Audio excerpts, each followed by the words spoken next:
Welcome to Anews. I'm Umar Taslim, and you're watching Turkey's Diplomacy.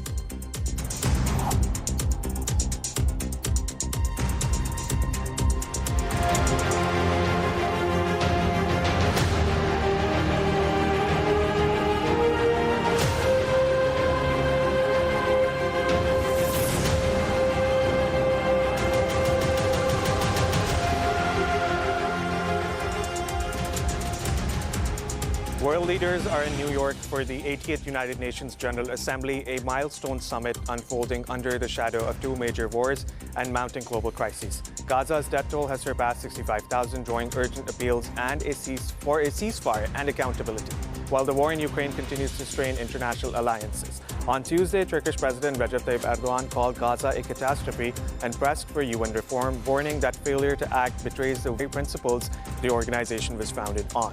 Hours later, U.S. President Donald Trump struck a defiant note, promising to end the Gaza war, threatening new tariffs, and accusing the United Nations of failing to stop wars.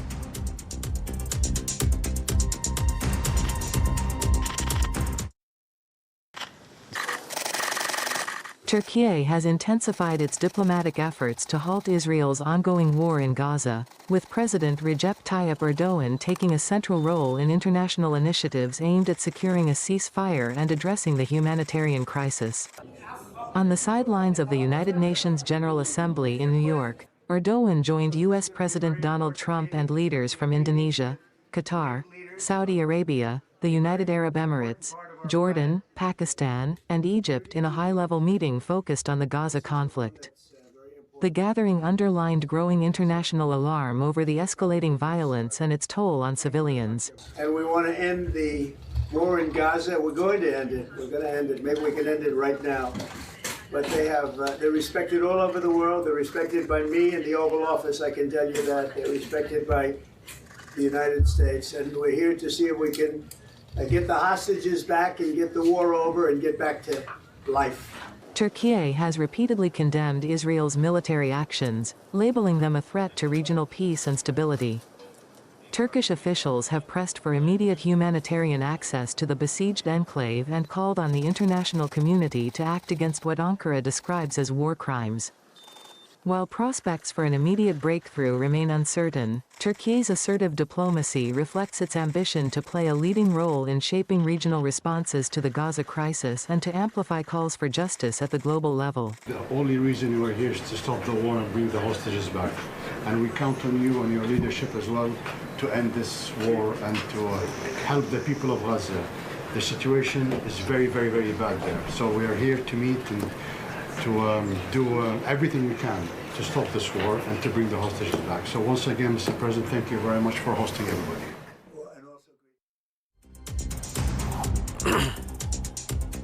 Welcome back to the program. Daily Sabah's editorial coordinator, Mehmet Çelik. Welcome to the program. Thank you.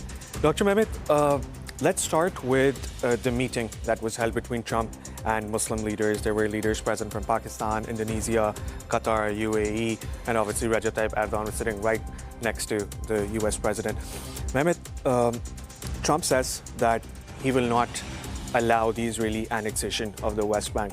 But over the past few days, we have seen how the Israeli government has been pushing for those illegal settlements, obviously signing off on the even plan as well.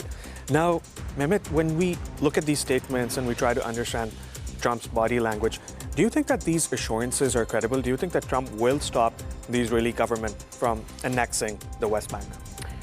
Well, I mean, first of all, I think it's important to underline that any of those settlements are illegal under international law, and they're illegal settlements carried out by the political impunity and military support that the United States has provided Israel for a long time, many decades.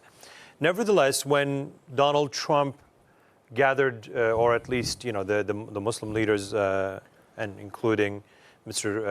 Erdoğan, I think the credibility is very mixed. On the one hand, he says the annexation will stop, and he wants to put pressure on Israel to stop that illegal annexation and the new plans or the complete occupation of West Bank. But on the other hand, we know that the United States has has the leverage to block the annexation. But on the other hand, we know that the U.S. has provided all the impunity and economic support, political support, military support, diplomatic support to Israel. But also, in addition, I think, and what is more important for Donald Trump, rather than his decision as a president, is the fact that the pro-Israel lobby and the presence in the United States, the strength in the United States, the strength and leverage and influence over the political circles in the United States is very significant. So the president himself, on paper, yes, he could use his leverage and put pressure on Israel to stop the annexation. He could put pressure to stop the genocide in Gaza. But the fact that he's, in a way, just to put it very bluntly, held hostage by the pro-Israel or the Zionist lobby, it makes it very difficult for him to use his agency, use his presidential role to put a stop there. His decision is always framed by taking into consideration the pro-Israel lobby. Nevertheless, I think Trump still likes to play for the optics. He wants to be seen as the person who brokers peace deals. He wants to see himself highlighted in front of the cameras, and he likes to see himself talked about in international media, and also he wants to be recognized. I mean, he very frequently refers to the Nobel Peace Prize, right? So he wants to be able to get something out of Gaza or the West Bank or the Palestinian issue at large, but it is very difficult for him. So that's why that credibility, if he was able to carry out action using his own agency as a president, probably he could do that. But we should not forget the influence and the significance of pro-Israel lobby and circles and their pressure on the government decision-making, and also long-term U.S. foreign policy on Israel. So president's power in that sense is limited. Mehmet, I also want to ask you, because a few days prior to the UNGA, the Israeli representative to the UN, he said that it's not necessary that we will always listen to the United States or take actions which are in the interests of the United States. And a few days ago, Netanyahu also said that Israel is going to be building its own defense industry, an independent defense industry. So do you think that this is because of these tensions that are there between Israel and the United States? Obviously, on the global stage, we're seeing how Trump has been protecting the Israelis. But do you think that there are rifts in between? I don't think so. I don't think there's tensions between the Israeli government or Israeli plans for the West Bank, for Gaza, for a broader region. And it doesn't always seem to be aligning when it comes to before the cameras rhetoric versus the actual policy that United States has for Israel in the region, or for how they want to have Israel protected by all means and at all levels. So there is that. I think at times maybe there is a discrepancy between the method, the rhetoric, and also the statements, but it doesn't mean that the policy itself or the end goal or in the broader picture how the United States position Israel is changing. So that is very constant. It's very static. It's not a dynamic relationship in that sense. It's very static in the sense that both sides agree on the significance of their relationship. I mean, Huckabee described this as a marriage, basically. He says, if somebody wants to come to my house and they do not want to have my wife on the dinner table, I will say, you're not welcomed here, basically. This is how they describe it. I mean, it's a very embedded, very entangled relationship in that sense that the existence of Israel is protected at all levels by all, despite all the atrocities happening in Gaza. The Israeli plans are protected by the United States and U.S. foreign policy. Mehmet, on Tuesday, Turkish President Erdoğan addressed the UN General Assembly and he made some important statements. Take us through those statements. How are you analyzing his speech? He spoke about Syria, he spoke about the Eastern Mediterranean. Obviously, Gaza was the most important subject, and he said that I am here to represent the Palestinians who have been barred from the UNGA. How are you analyzing that speech, Mehmet? Well, first of all, just to add one more point to the previous question, I think regardless of that relationship between the United States and Israel, I think Donald Trump himself still wants to play his cards for the Arab world as well. So he wants to still regain that trust relationship and also strengthen the relationship, particularly with the Muslim world, but in particular with the Gulf states. So that's something that he wants to give that, he wants to ensure the Gulf states or the Arab world that the West Bank annexation is not going to take place, because they also have been very loud, and Donald Trump sees that voice is becoming it is increasing in volume, and there is a demand from the Arab world now on Donald Trump to at least limit Israeli actions, despite the fact that some of them have also signed the Abraham Accord. So Donald Trump, in a way, is stuck between the two sides. But of course, Israel will have the bigger leverage. When it comes to Mr. Erdogan's speech, I mean, it was a very historic speech. Again, the fact that he showed the pictures of the children, civilians, and women being killed by Israel, or being starved to death, and the fact that Israel is using starvation as a weapon in Gaza. He's a very loud voice when it comes to the Israelis, when it comes to the Gaza humanitarian catastrophe there, when it comes to the Palestinians' rights and the ongoing struggle there. For Syria, the development, the reconstruction, he wants the support of international community. For Ukraine, he wants to see a solution to be established. He says that Turkey is here if that mediation is needed. Turkey has always put forward that position. So there's several conflicts that Turkey wants to be part as a solution, and Turkey wants to see them solved through a just governance. And he links this to, I think, the failure of the international community to find solution through the institutions that are established by the international community. And he wants to see a reform in these international institutions because they fail to find solutions to the world's current problems now. The fact that the permanent 5 members of the UN Security Council, they veto any solution to a certain conflict that is not necessarily in line with their own interest, they have the right to veto that solution. So when that is the case, it becomes a place that creates problems or prolongs the problems rather than finding a solution. So Mr. Erdogan very strongly advocates for this need for a reform at the UN institutions or the international governance. The world is no longer bipolar. There is more than 2 players that actually affect the world order now, the world system now. The international politics are not just shaped by 1 or 2 actors anymore. So when that is the case, regional problems need the input of more than 2 actors.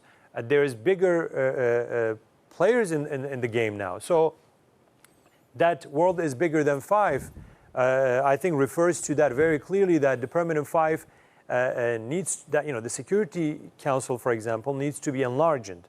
Nevertheless, Mr. Erdogan's, I think, most pressing topic on his agenda and in his talk was Gaza. So immediately he believes that a ceasefire must be established, because without a ceasefire, the killing is ongoing. Without a ceasefire, you cannot deliver humanitarian aid. Without a ceasefire, you cannot have diplomatic channels or the backdoor diplomacy to be working through even intelligence for a solution that could be found so that this conflict itself actually can be steered into a permanent solution. Nevertheless, without a ceasefire, none of the other steps can be taken. But once the ceasefire is established, I think opening the humanitarian corridors is the most important proposal he has, because the Gaza civilians are in need of most basic humanitarian aid: food, water, clean water, medicine. I mean, number of children actually that were amputated without anesthetics is a very large number. I mean, 3-4-year-old children we're talking about, not even adults. And so just to, his last point is that after that humanitarian aid, also there's two things that must be established. One is the broader recognition of the state of Palestine as a sovereign and independent state with 1967 borders and East Jerusalem as the capital of Palestine. And in addition, those who are responsible for the destruction, displacement, and the killing of all the Palestinians should be brought to justice, and they should be held accountable for their actions. And Mehmet, I think Erdoğan is the only leader who has highlighted the fact that the Israeli army, the Israeli government is not fighting Hamas anymore. Erdoğan clearly said it, that that the Israeli army is killing women and children in Gaza. It's no longer fighting Hamas, and that's not even the intention anymore. Well, Erdoğan says basically that we cannot say that there is a war. In a traditional war, there is symmetry. There's two organized armies, two countries or two powers are fighting one another. Here we have the most advanced army of the region, one of the most advanced armies that use the most advanced technology against civilians. I mean, against babies. They destroy civilian areas. This is a project to displace all the Palestinians and have a territory without the Palestinians. This plan is not per se only limited action against what they describe even as terrorists. I mean, you know, the destruction, the displacement, the targets are not necessarily Hamas only. You know, if when that is the case, we cannot talk about a war. This is a genocide against civilians. He described, Mr. Erdoğan says this is a genocide. There's a symmetrical attack on civilians, on hospitals, on medical staff, on journalists. I mean, more than 200 journalists have been deliberately targeted. There is some evidence showing that the documented pictures show that the babies were targeted in their heads, literally, with maybe snipers or other soldiers. The UN staff itself are targeted by the Israelis. I mean, hundreds of UN staff have been killed, and the United Nations has no power to stop this. So what is the point of having an institution that is supposed to provide solutions to international problems or humanitarian problems when they lack actually any sort of solution? They have no influence, no leverage, no power to stop any catastrophe from happening. Mehmet, also, the Syrian president was there yesterday. He addressed the UNGA, and he said that Syria is committed to diplomacy, committed to dialogue. What sort of leverage could Syria have when it comes to negotiating with the Israelis, which we could see in the future, perhaps? Well, of course, I mean, the short answer is he has a very limited and very weak leverage because, I mean, there's no organized or very weak military in Syria right now. So in terms of military leverage, he doesn't have that. In terms of economic or political power, he doesn't have, you know, his Syrian economy needs to be rebuilt. In terms of political power, of course, there is the international community that's supporting that rebuilding phase and recognition of the new interim government in Syria. But still, he's in phase of relationship and trust building with the international community. Nevertheless, I think, you know, to de-escalate tensions on the borders, you know, providing the guarantees that that will be established. I mean, there's, you know, that diplomatic channel is now opened by Syria, by the al-Shara government that has been closed for many decades when Assad was there. So if Israel is actually in favor or in the game so that that de-escalation can take place with Syria and security can be established on the border, then Syria is saying that they are ready to do that. But if the ultimate aim of Israel is to actually occupy even further north in Syria, this is not something that will pave the way for any sort of de-escalation or solution between Syria and Israel. So it is complicated. I think it will also has a lot to do with how the United States limits Israel in Syria, because previously, as you know, when Netanyahu and Mr. Trump held a press conference at the White House, Donald Trump told Netanyahu that the steps that you take in Syria should be reasonable. And that reasonable contains what? What does that mean? Can have different meanings for the United States, for Syria, for Turkiye, because Turkiye is also in Syria supporting the rebuilding of the country. And I think in technical terms, they are still meeting to avoid any sort of confrontation, military confrontation with Syria. And between Syria and Israel, but how that will actually turn into a diplomatic solution, that is something that I think will depend on several factors, and one of them is the U.S. position on Syria and whether they want to see a unified Syria or a fragmented Syria. An aid flotilla headed for Gaza was struck by drones in international waters off Greece, with explosions rattling the civilian boats and prompting Italy to dispatch a Navy vessel in response. An international aid flotilla trying to deliver aid to Gaza said on Wednesday it was attacked overnight by drones in international waters off Greece. It's prompted Italy to send a Navy ship to come to the assistance of the 50 civilian boats trying to break Israel's naval block of Gaza. Maria Cosmidi, a volunteer for March to Gaza, Greece, which is part of the flotilla, says the attacks involved stun grenades and explosive devices. She says they exploded over the vessels. They did not injure any of the flotilla's volunteers. We cannot confirm who operated the drones that carried out the attacks, but it is reasonable to assume they were linked to either Israel or its allies.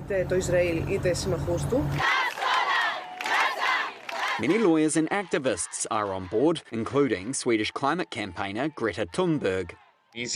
Spanish lawmaker Juan Bordera Roma also witnessed the attack. Yesterday were 12 explosions. Some of them were not only with explosives, also with some kind of liquid that is flammable. So, yeah, it has been a crazy, crazy nightmare. The Israeli Foreign Ministry said in a statement it would not allow vessels to enter an active combat zone. It said it, quote, would take the necessary measures to stop it unless it accepted the alternative proposal to drop aid in an Israeli port. Italy's defence minister said in a statement the sea convoy had been targeted by currently unidentified perpetrators. He expressed the strongest condemnation of the incident. This month, the flotilla also reported drone attacks on its boats while moored in a Tunisian port. Welcome back. Mehmet, we were just watching how Italy and Spain have dispatched Navy vessels to help the Global Summit flotilla, which was attacked by Israel on multiple occasions. Just recently it was attacked when it was docked off the coast of Tunisia. Now, Mehmet, do you think that this could start a comprehensive movement? Because now the governments are being involved as well, right? Do you think that this is the start of a comprehensive movement to help the Palestinians and to break the Israeli siege? Well, I think this is a clear reflection of the growing anger, the growing frustration, the growing opposition to what Israel is doing in Gaza by the international community, international public opinion. This is a very clear example of when that anger, when that resistance, when that protest is growing at different parts of the world, how they can put pressure on their government to have a position against the injustices taking place in Gaza. I think it's a very clear and very historic moment that Italy and Spain are sending their Navy vessels to protect the aid flotilla. This is a very good example of how these movements can lead to policy change, or at least put pressure on the government. But internationally, I mean, everyone agrees that Israel's attack on these aid flotillas are not, that they do not have any legal basis. The previous ones, they were intercepted at the international waters. Still, this is the same thing happening right now. I mean, these are peaceful, nonviolent activists that carry only aid. There's significant names and very popular international names. Some even activists from Turkey are in there. In fact, when there was I think an incident, one of the vessels, one of the boats, some technical difficulties. Turkey also sent one of the commercial vessels to help out. So there is that international support.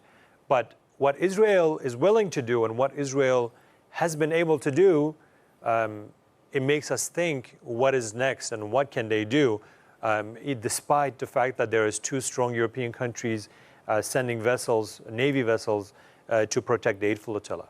Dr. Mehmet, thank you for that analysis. I'll be right back with you. Thank you. U.S. President Donald Trump has signaled a sharp rhetorical shift on Ukraine, saying Kyiv could win back all of its occupied territory, including Crimea, after a meeting with President Volodymyr Zelensky in New York. U.S. President Donald Trump said on Tuesday he believed Ukraine could retake all its land occupied by Russia. The sudden and striking rhetorical shift in Ukraine's favor came in a post on Truth Social, shortly after Trump met with Ukrainian President Volodymyr Zelensky on the sidelines of the UN General Assembly in New York. Trump wrote that Kyiv should act now with Moscow facing big economic problems, and that, quote, Ukraine, with the support of the European Union, is in a position to fight and win all of Ukraine back in its original form. Such an extraordinary reversal would require Kyiv to expel Russian forces from 20% of its territory, including the Crimean Peninsula, which Moscow has held since 2014. Trump has previously suggested Kyiv should consider giving up territory in order to make peace. That has fueled Ukrainian fears of behind-the-scenes talks over a deal that would seek to recognize its occupied lands as legally Russian. Zelensky later told reporters his meeting with the American leader had been, quote, good and constructive, without going into details. As he left the press conference, he hailed Trump's Truth Social statement. A big shift. This post of Trump, it's a big shift. Zelensky later told Fox News that he thought the positions of the Ukrainian and U.S. teams were, quote, closer than any time before, and that he thought Trump's position had changed. Europe's foreign policy chief Kaja Kallas praised Trump's statements, while Russia's deputy UN ambassador, Dmitry Polyansky, downplayed their significance, saying, quote, don't get so excited about every tweet. While a marked shift, Trump's only firm commitment in the post was to, quote, continue to supply weapons to NATO for NATO to do what they want with them. That's an apparent reference to a new mechanism allowing European countries to buy U.S. weapons for Ukraine. Zelensky said he had reached a, quote, understanding with Trump to provide security guarantees to Ukraine when the war ended, but again did not provide specifics.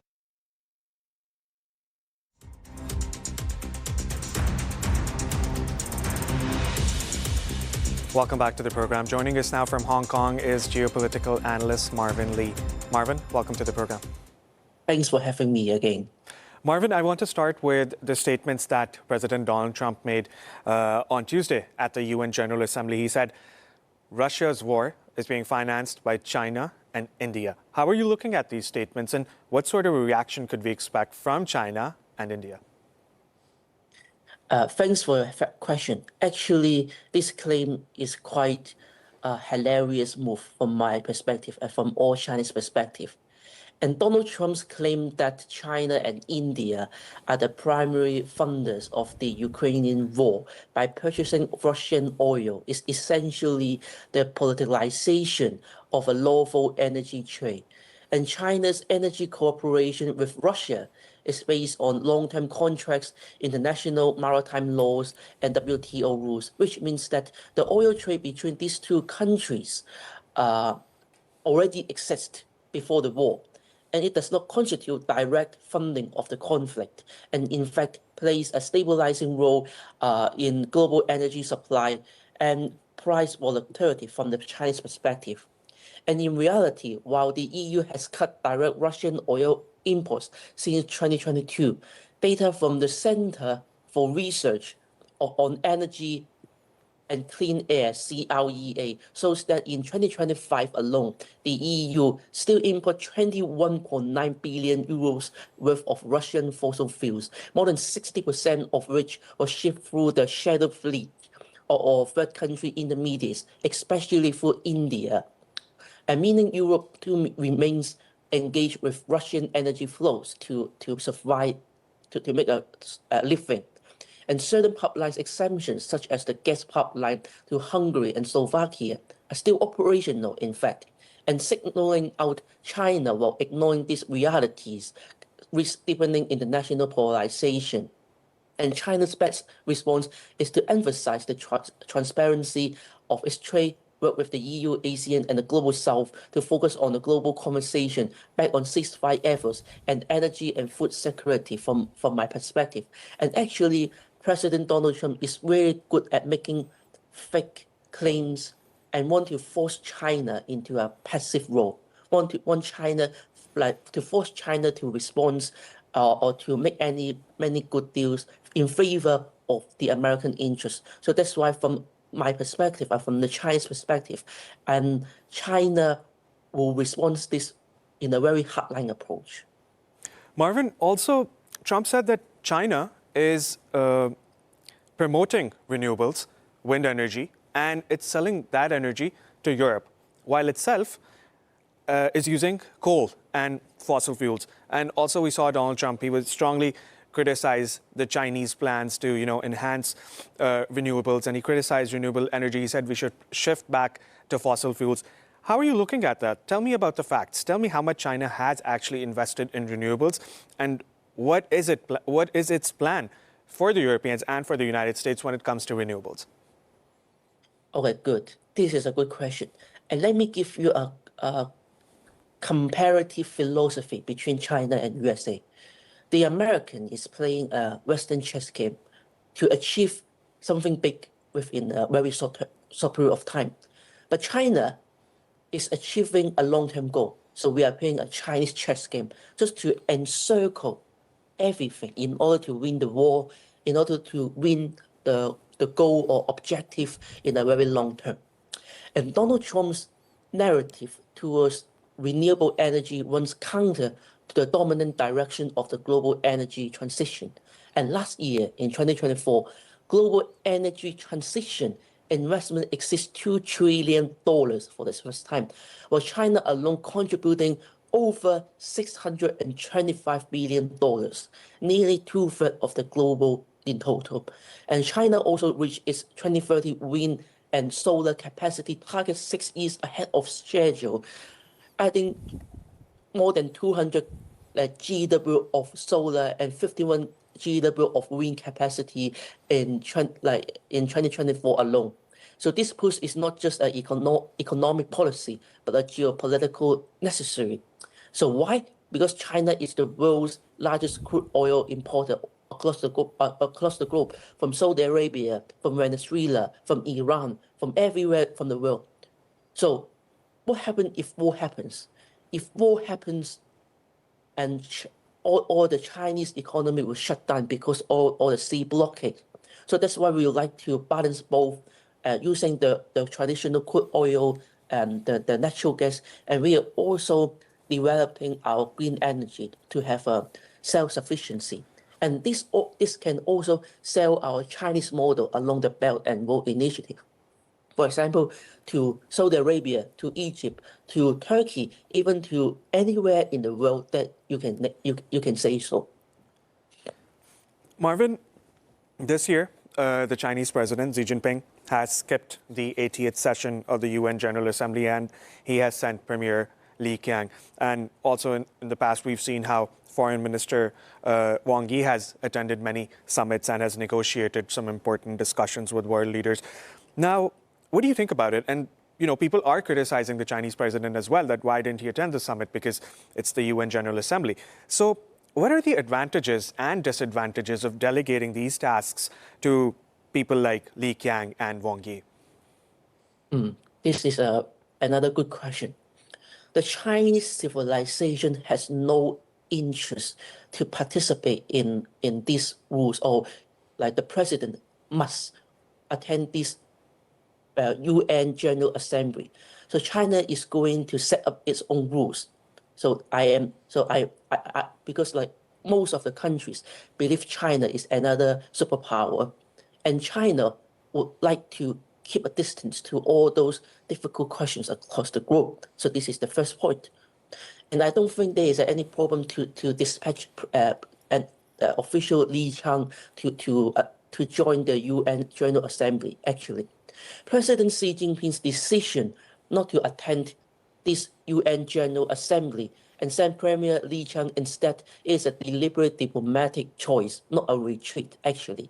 So in recent years, China has shifted to a leader set the direction, team executes model. So President Xi personally attends only the most strategic summit, like the U.S. leader meetings in the upcoming in November, maybe in the winter, and G20 BRICS, the Belt and Road forums, and even the military parade in the 3rd of September, while delegating regular multilateral engagement to the premier and the senior diplomats like Wang Yi, improving efficiency and policy follow-through. So there is also a geopolitical calculation here. President Xi may prefer home field diplomacy over away games. Donald Trump has publicly humiliated leaders such as the Ukrainian President Zelensky and South African presidents earlier this year. So meeting Trump on U.S. soil would risk a similar scenario and could be used to score domestic political points at China's expense. Hosting summit in Beijing, China, or the neutral ground allows China to control political agenda and even optics, maximizing the national interest, especially the diplomatic impact across the world. So, like from the perspective of all Chinese civilization, there is a saying: all countries should visit China, because we used to think China as a center of the globe, and we are coming back to the world stage. And with a business-oriented, friendly approach to work with other countries with a win-win approach. Marvin Lee, thank you so much for that analysis and telling us about the Chinese perspective on the UN General Assembly. Thank you so much for being a part of today's program. Thank you. That brings us to the end of our program. Thanks for joining us. Bye for now.